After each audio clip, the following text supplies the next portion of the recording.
chercher.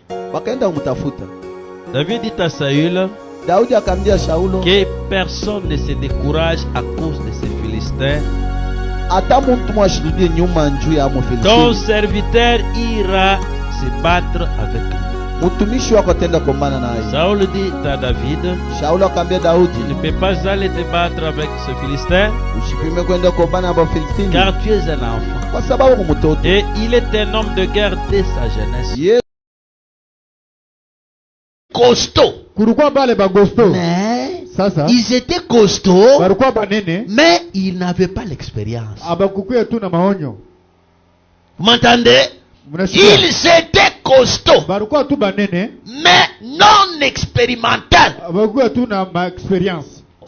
est-ce que David a eu les expériences? C'est derrière le bête, dans la brousse.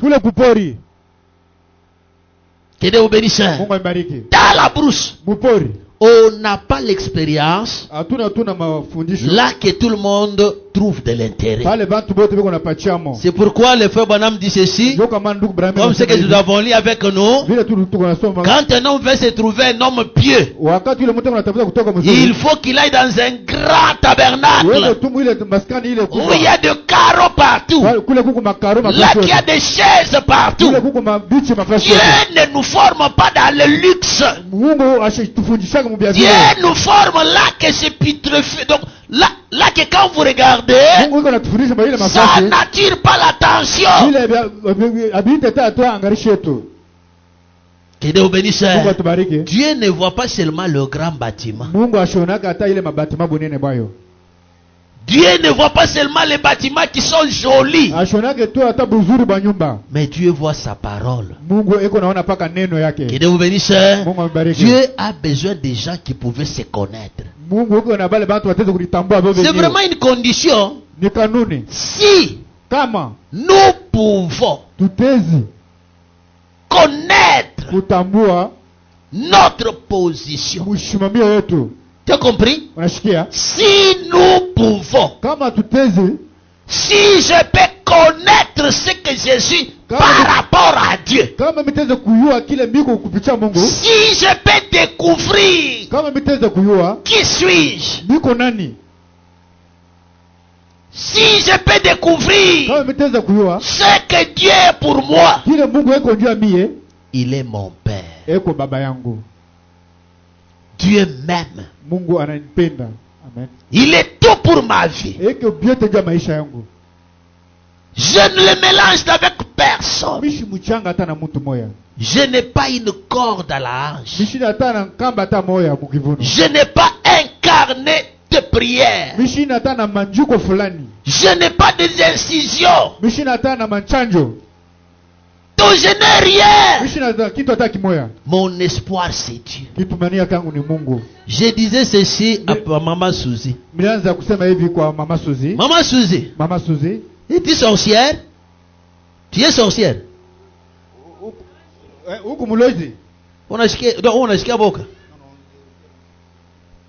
La sorcellerie, tu as oublié. Non, je sais. Tout le monde a peur. Hein? C'est ce que je lui demandais. Bon, je te pose la question. Frère Costa, tu es sorcier. Voilà. Hein? Maman Betty, tu as la magie. Tu n'as pas de magie. Ma maman Esther, tu n'as pas une statuette à la maison. Rien. Maintenant, qu'est-ce qui te garde? C'est ce que je lui disais. Tu vas voir quelqu'un, il n'est pas sorcier. Il n'a pas la magie. Donc il n'a rien pour se protéger. Qu'est-ce qui te protège? Un sorcier dira que ma sorcellerie, c'est pour protéger ma famille. Ma magie, c'est pour protéger ma famille. Mais toi, qu'est-ce qui te protège? Tu peux voir quelqu'un, il est au marché, mais il a un secours. Soit C'est l'eau bénite de son église. Oh, donc il vient là, il asperge. Ou soit, on lui avait donné un piment. Prends les piments, pose-les sur ta marchandise. Quand quelqu'un de mauvaise foi, quelqu'un d'un pamphlet malveillant, quand il viendra, il verra, donc les piments va les piquer, va les chatuer. N'est-ce pas ça? Ou bien, prends la braise. C'est charbon, comme il est noir, place-les sur tes avantages. Quand on viendra te chercher, tout sera sombre. Toi maintenant, qu'est-ce qui te protège? Hein? Qu'est-ce qui te protège? Moi qui suis devant vous, il n'y a que Dieu. C'est pourquoi j'ai toujours dit à mes enfants, celui qui aime Dieu, c'est celui qui m'aime. Si tu n'aimes pas Dieu, tu ne m'aimes pas. Parce qu'il est tout pour ma vie. C'est pourquoi Dieu fait même un miracle par ma vie. Parce qu'il est l'espoir. Je n'ai pas une braise. Je n'ai rien. C'est pourquoi aimez-les de tout cœur. Parce qu'il est le seul. Que Dieu vous bénisse.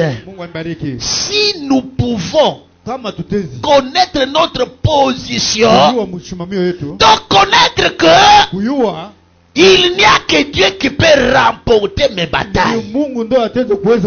Je n'ai pas de famille considérable. Ce n'est pas mon père qui peut affronter vers un problème. Il y a quelqu'un d'autre qui dira, si j'ai un problème au parquet, j'ai un ami un procureur, j'ai un ami un magistrat, j'ai des amis des avocats qui peut plaider pour toi. Personne. Que Dieu te bénisse. Donc il n'y a que Dieu. Seulement Dieu. Nos parents meurent, mais lui ne meurt jamais.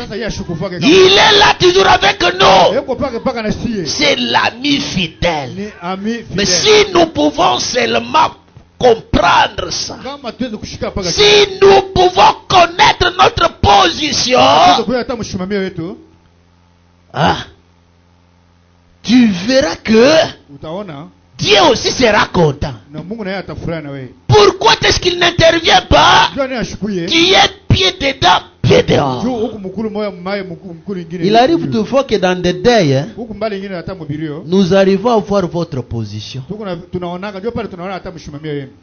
Nous savons voir que tu étais pleinement dans la coutume.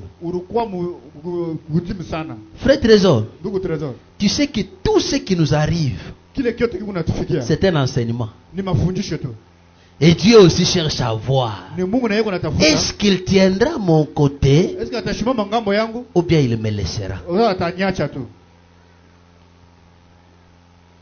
Tu peux perdre tout ce que tu as. Tu peux être humilié jusqu'au rabat.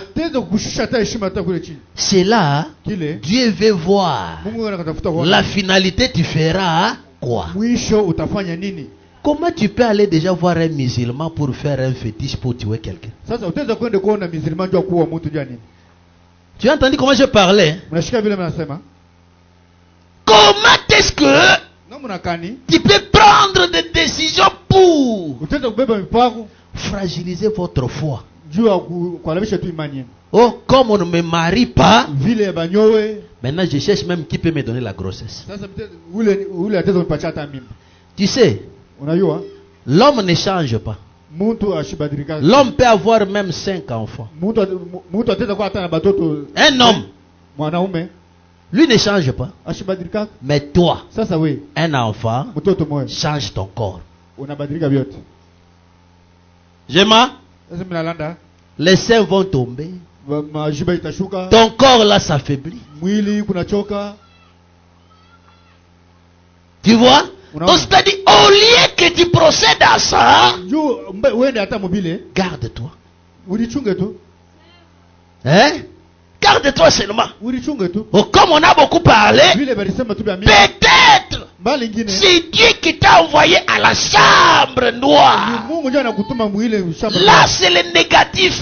Mais il est en train de préparer ton positif. Que les gens se moquent de toi, qu'ils disent ce qu'ils veulent. Mais quelque part là dans la chambre noire, Dieu prépare un livre pour toi. C'est un livre de souvenirs. Ne regardez pas aux défaites. Ne regardez pas aux épreuves. Les épreuves sont difficiles à supporter. Mais quand vous les supportez, au-delà des épreuves, il y a des témoignages. Dans la vie de l'enfant de Dieu, je vous avais dit ceci. Il y a des choses. Je l'écris toujours. Dans la vie d'un enfant de Dieu, il y a des choses. C'est quoi et quoi? Les épreuves et les témoignages. Les témoignages et les épreuves. Tu ne peux pas demander à Dieu d'enlever les épreuves. Jamais. Il ne les enlève. Donc il ne pourra pas les enlever. C'est tout comme tu ne peux pas aussi dire à Dieu enlever les témoignages. Ce sont les épreuves qui fournissaient les témoignages. Et quand l'épreuve est là, après l'épreuve, c'est les témoignages. Et après les témoignages, il y a encore l'épreuve. Après l'épreuve, c'est les témoignages. C'est ça la vie chrétienne. C'est pourquoi Job chapitre 14, les 2 premiers versets disent quoi? Papa, vous faites vos histoires ou bien vous nous balancez pour que les gens lisent? Job chapitre 14. Voilà. Écoutez. L'homme né de la femme, sa vie est courte, sans cesse agité. Vous avez compris? L'homme né de la femme, sa vie est courte, sans cesse agité. Tous les jours il est agité. Aujourd'hui il mange, demain il pleure. Je me rappelle un peu quand j'étais encore tout petit, j'aimais beaucoup l'arme. Parce que moi j'ai grandi avec l'arme chez nous. Mon papa c'était un chasseur. Il avait grandi avec le blanc. Les prêtres belges. Il allait à la chasse avec eux. C'était vraiment un petit noir. Comme son papa aussi. Il était enseignant dans la période coloniale. Donc c'est comme ça que il était né. Il a commencé à grandir. Maintenant, qu'est-ce que j'ai remarqué? Papa pouvait nous laisser à 19h ou soit à 21h. Il me dit bon, je pars à la chasse. On reste. Il part. Vous pouvez entendre un crépitement de balles. Et quand tu reviens, c'est une bête. Soit c'est le porc-épic, soit c'est la hyène. C'est quoi? Porc-épic c'est quoi? Porc-épic kale kamayani ya kutwanga twanga. Kankesa. Nkesa. Toka kule. C'est wapi? L'enkesa. Oh. L'insinge c'est ça qu'on appelle hyène. Porc-épic c'est ça qu'on appelle kesa. Toka kule. Les pangolins, c'est quoi? Pangolins. C'est quoi? Les caca. Les caca, non? C'est pas ça. Ça, c'est ce qu'on appelle pangolin. C'est ça? C'est ça? Alors, papa pouvait apporter ça. J'aimais beaucoup la hyène là. Singe. Il a vraiment Sa peau là est vraiment volumineuse là. Une très bonne viande là. J'aime ça. Donc le bête sauvage, je les aime. L'encaisse là-bas. Donc quand il apporte ça, on mange aujourd'hui. Demain, on nous apprend un deuil. Si par exemple aujourd'hui on mange bien, après demain un problème. Donc c'est-à-dire sur la terre, aujourd'hui si vous êtes bien, demain c'est le problème. Un enfant de Dieu ne peut pas refuser que les problèmes lui arrivent. Les problèmes doivent être là. Comme les problèmes sont là, les solutions aussi sont certaines. Un enfant de Dieu devant une maladie, il s'attend à une guérison. Quand je suis malade, je m'attends à une guérison. Mais comment? C'est dans la prière. L'enfant de Dieu s'attend à la prière. C'est pourquoi un enfant de Dieu qui ne prie pas, je ne sais pas. La vie chrétienne, c'est les combats. Et ces combats-là, c'est dans la prière. Mon ange marchera devant toi. Mon ange marchera devant toi de 1953. Mais il parle seulement. Pourquoi il ne peut pas seulement parler? Non, lire, il y a une puissance.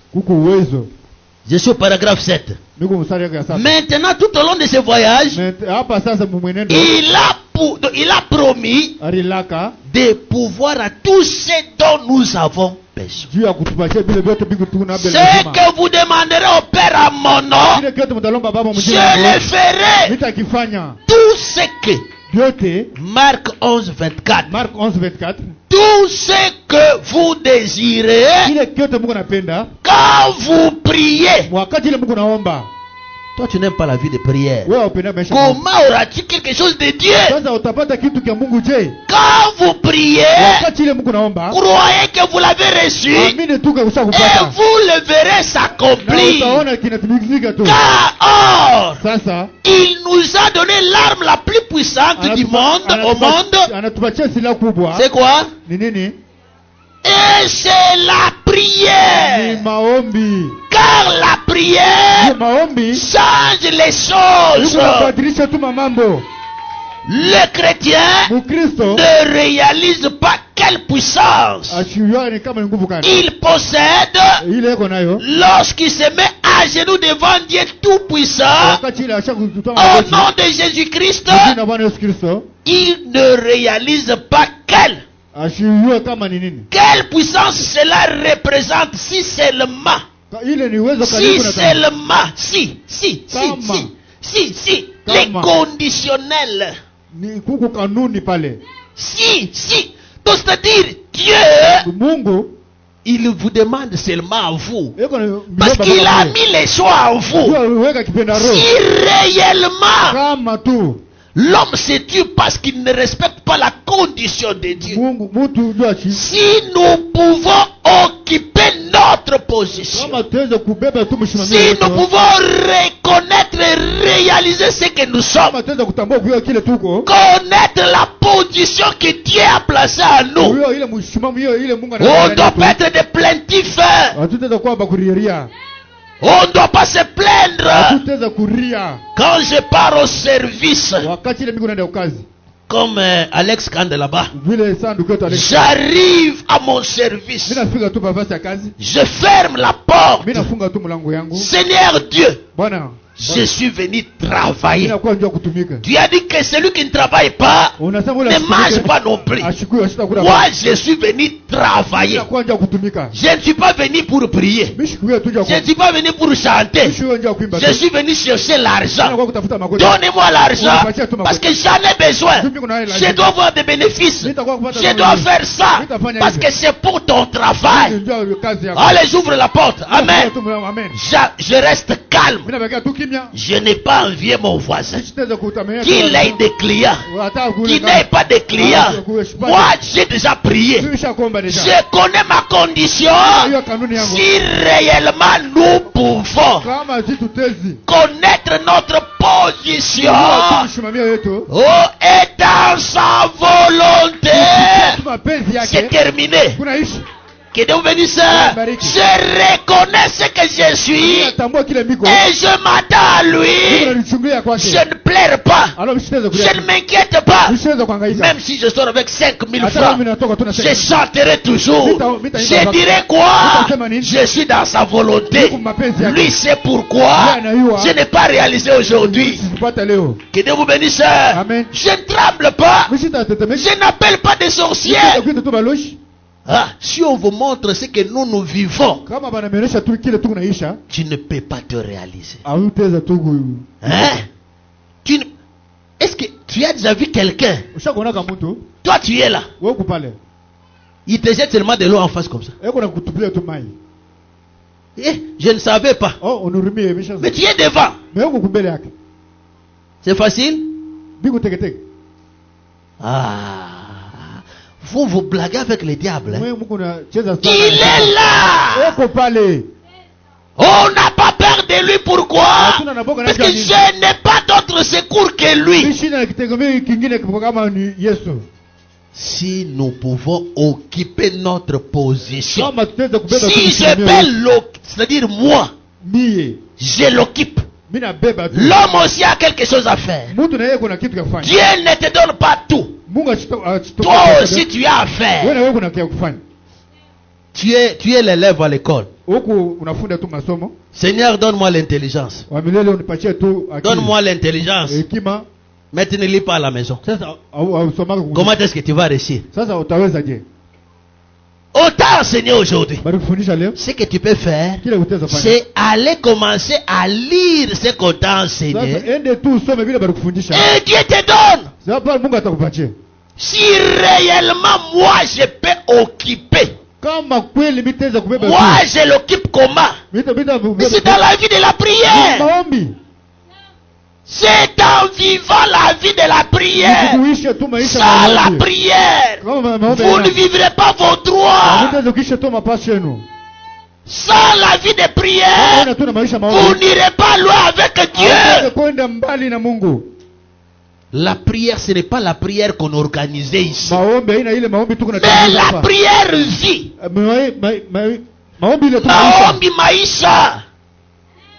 C'est la vie individuelle. On ne prie pas pour qu'on puisse nous voir. Je prie parce que c'est avantageux pour moi. Moi j'aime quand je prie. Je me sens bien. Tu peux prier comme ça. Tu pries en français. Tu te sens que tu es dans une autre langue. Emballé là. C'est un bon monde. On ne sait pas vous informer. Tu peux prier comme ça. Tu sens comme s'il n'y a pas de tôle. Il y a un vent qui te prend. Et quand tu commences à prier là, tu sens comme s'il n'y a personne. Mais il y a des gens. Tu peux prier. Tu sens même comme s'il y a un feu qui te monte. Le feu là, tu le sens, il te monte. Tu peux prier. Tu sens une fraîcheur. Tu peux prier. Tu sens une consolation. Même si tu avais un problème dans ton cœur, c'est comme si on a balayé, on a mis un chant. Et quand tu pries beaucoup, même quand tu vas dormir, tu n'auras pas de cauchemar. Ce sont des réalités. Je me rappelle une fois, j'ai prié, j'étais en jeûne de 3 jours. J'ai prié, là j'étais célibataire, j'avais enlevé ma mousse. J'ai enlevé la mousse, j'étais par terre. Parce que j'avais l'habitude d'enlever la mousse. Je mets soit les cartons, soit j'étais seul là. Je mets soit le sac là. Je suis seul. Je prie la nuit comme les jours. Donc quand tu marches, je ne vois plus les gens. Donc je me sens attaché à quelque chose. Je n'avais pas la lumière dans ma maison. Je n'avais pas de lumière. Mais au milieu de la nuit, j'ai vu dans la chambre là que j'étais éclairé partout. Éclairé. Il n'y a pas d'ampoule. Mais vous regardez, je suis éclairé. Donc, bananyangazia. Nakuya tu mwangaza. N'a pas le peigné na lal. Aina ndoto. Ce n'est pas pour dire que c'était le songe. Il y a de bonnes choses dans la prière.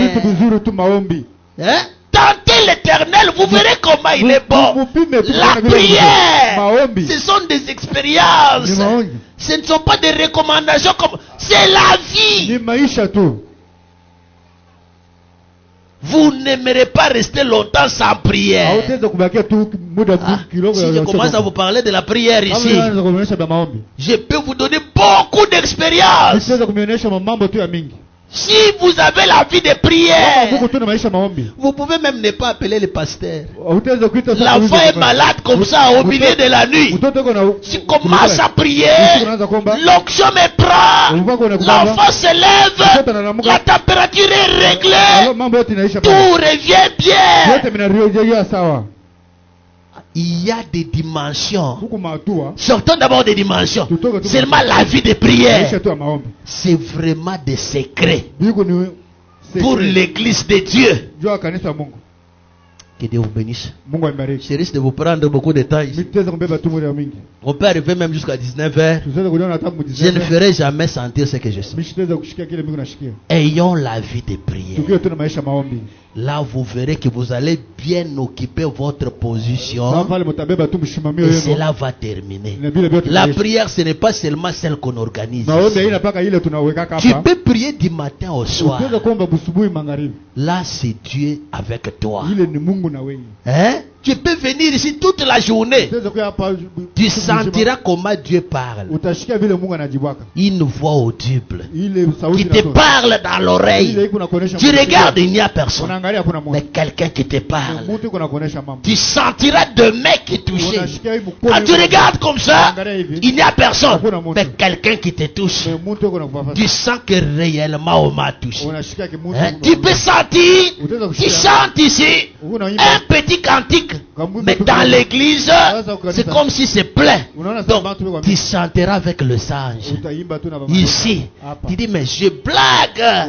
Mais est-ce que ce sont des choses que je m'imagine? Ce sont des réalités. Les anges sont là. Ils veulent chanter avec nous. Ayons la vie consacrée. Nous verrons la main de notre Dieu. Que Dieu nous bénisse.